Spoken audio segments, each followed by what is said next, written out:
Il était une fois deux frères jumeaux qui s'appelaient Pouvet et Papouvet. Pouvet et Papouvet habitaient dans un petit village non loin d'ici. Un petit écrin boisé où on entendait des chants d'oiseaux à longueur de journée. Donc ils habitaient dans une petite maisonnette avec leur maman, Choisissy.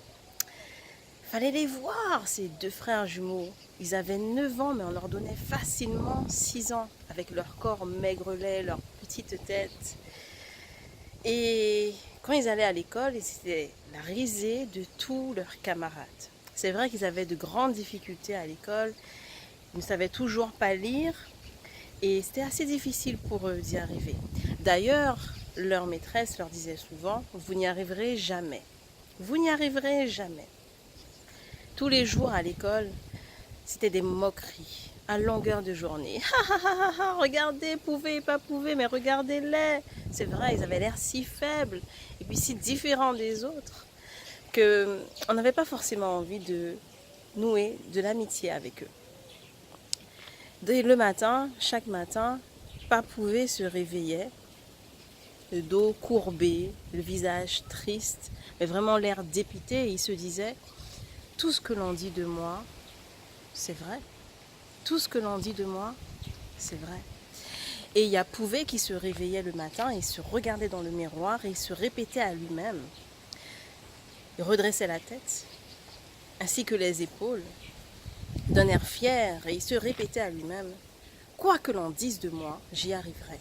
Quoi que l'on dise de moi, j'y arriverai. » Comme ça. Et voilà, tous les jours c'était la même chose en fait. Ils retournaient à l'école, c'était la risée de leurs camarades. Tout le monde se moquait d'eux.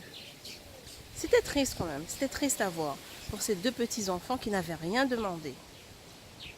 Et chaque jour, mais pareil, Pouvet se répéter la même chose. Quoi que l'on dise de moi, j'y arriverai.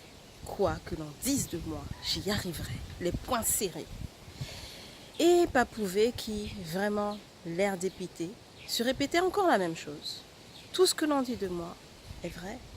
Tout ce que l'on dit de moi est vrai. La tête baissée et l'air dépité. Des années plus tard, on rendit visite à Papouvet. Il habitait toujours dans ce petit village. Alors sa maman s'en est allée, donc il était seul.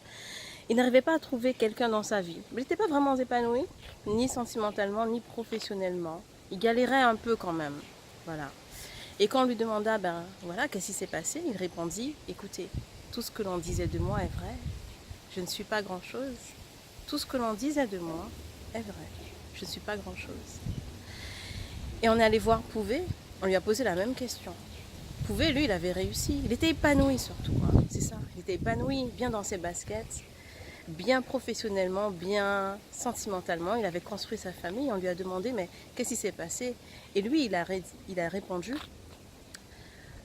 quoi que l'on dise de moi, quoi que l'on ait dit de moi, j'y suis arrivé et j'y arriverai. Alors, qu'est-ce que cette histoire t'inspire? Est-ce que toi aussi, tu te laisses influencer par ce que pensent les gens? Alors, qui sont ces gens? Est-ce que c'est ta famille, ton père, ta mère, frère, soeur, cousin, cousine, tante, oncle? Est-ce que ce sont des amis? Est-ce que c'est ta compagne? Est-ce que c'est ton compagnon? Est-ce que c'est un groupe de personnes? Qui sont ces personnes? Est-ce que tu te laisses influencer par cette petite voix justement qui te sabote?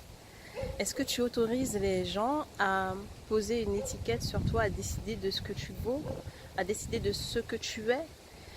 Est-ce que tu autorises les gens à dire si tu es intelligent ou pas, si tu es beau ou belle, si tu mérites telle chose, si tu en es digne? Est-ce que tu écoutes leur voix? Ou est-ce que tu décides, comme Pouvet, de te dire, quoi que les gens disent de moi, j'y arriverai. Je connais ma valeur, quoi que les gens disent de moi, je connais ma valeur. Et tu te rendras compte également que bien souvent, cette petite voix, en fait, qui veut tout saboter, ne vient pas forcément des autres, mais qu'elle peut également, qu'elle vient la plupart du temps de toi. Peut-être que tu as envie de faire quelque chose, tu as envie de lancer un projet, tu as envie de... Peu importe ton projet, tu as envie de t'y donner à fond, Et bien entendu, ça te demande de prendre des risques, de sortir de ta zone de confort, mais tu te dis, mais qui suis-je pour le faire? Qui suis-je pour croire que ça va marcher? Est-ce que les gens vont me faire confiance? Qui suis-je pour? Je ne suis pas assez, je suis... Voilà. Peut-être que toi aussi, ben, tu te dis la même chose. Tu es comme pas prouvé. C'est-à-dire que tu baisses la tête, tu recourbes, pareil pour les épaules et tu te dis, bon, cette petite voix-là, tu sais. Alors, réponds-moi dans les commentaires. Qu'est-ce que tu décides aujourd'hui? Et en quoi cette histoire t'inspire? Et surtout, partage cette histoire autour de toi parce que nous sommes nombreux à en avoir besoin. Ok? À très bientôt pour une prochaine histoire, pour une prochaine vidéo. Bye.